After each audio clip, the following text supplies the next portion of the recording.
একটা কথা মাথায় রাখতে হবে, আপনি এখানে আসছেন, আপনার কেউ হাতে পায়ে ধরে আনে নাই, আপনি দায়িত্ব নিয়ে আসছেন, আপনি বুঝেন নাই আপনাকে কি করতে হবে। প্রধান উপদেষ্টা খুব ভালো মানুষ, উনি বলেছেন যে আপনারা বেশি বেশি করে সমালোচনা করেন, এটা সহ্য হয় না কেন ভাই? নাকি ছেলে বলার জন্য বলেন যে সমালোচনা করেন, কিন্তু করলে কিন্তু সহ্য করবো না। কোটা বিরোধী আন্দোলনের মাধ্যমে একটা সরকার হয়েছে, এই সরকার গঠনই করা হয়েছে কোটার মাধ্যমে, একদম সিম্পলি কোটার মাধ্যমে, এবং পাওয়া না কোনো আপত্তি ছিল না যদি লোকগুলি ক্যাপেবল হতো। বাগাড়ম্বর দিয়ে দেশ চলে না ভাই, পিকনিক করতে আসেন নাই, দেশ চালাইতে আসছেন। আমার ধারণা ওনারা পিকনিক করানোর যোগ্যটা, পিকনিক করতে গেলে আলো বাজাই দিব, দেখবেন 3 জন খাইছে আর 2 জন খায় নাই, এত সুজানার ভাই।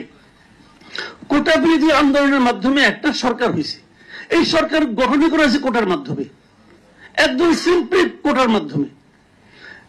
এনজিও কোটা, ঢাকা ইউনিভার্সিটি ল ডিপার্টমেন্টের কোটা, চট্টগ্রামের কোটা, গ্রামীণ ফোনের কোটা, এই তো কোটা। এবং পাওয়া না কোনো আপত্তি ছিল না যদি লোকগুলি ক্যাপেবল হতো। আমার কাছে এখন পর্যন্ত তাদেরকে খুব ক্যাপেবল মনে হচ্ছে না। তো এটা নিয়ে বলতে গেলে আবার নানা রকম বলে, অনেকে বলে হ্যাঁ 2 দিন গেল না এখনো তুমি সমালোচনা করো। ভাই আমি সমালোচনাটা কেন করি, এই কারণে করার দরকার বলে করি। আমাদের প্রধান উপদেষ্টা খুব ভালো মানুষ, উনি বলেছেন যে আপনারা বেশি বেশি করে সমালোচনা করেন, হয়তো ওনার কথাটা মানার জন্য করি, মাইনা করি, তা সহ্য হয় না কেন ভাই? নাকি ছেলে বলার জন্য বলেন যে সমালোচনা করেন, কিন্তু করলে কিন্তু সহ্য করবো না। ভাই এই আলাপ করে তো কোনো লাভ নাই।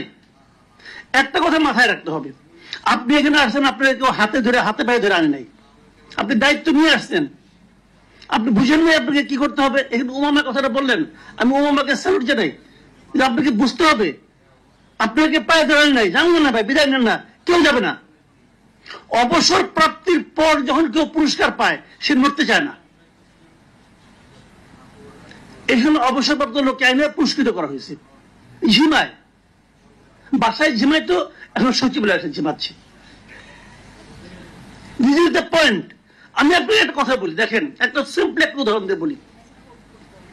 আপনারা 5 জন এডিশনাল সেক্রেটারিকে নিয়ে আসলেন এখানে, কি বলে নিয়ে আসলেন? একদা বঞ্চিত হয়েছিল, তারপরে রিটায়ারমেন্টে চলে গেছে।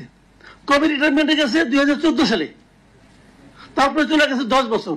Maybe they are very talent, আমি অস্বীকার করি না। আপনারা কথা ভাবেন তো, আপনার বাসায় একটা BMW গাড়ি আছে আপনার গ্যারেজের মধ্যে, 10 বছর চালান না, আজকে আপনার চিটাগাং যাওয়া দরকার, আপনি কি টয়টা নিয়ে বেরোবেন না BMW নিয়ে বেরোবেন?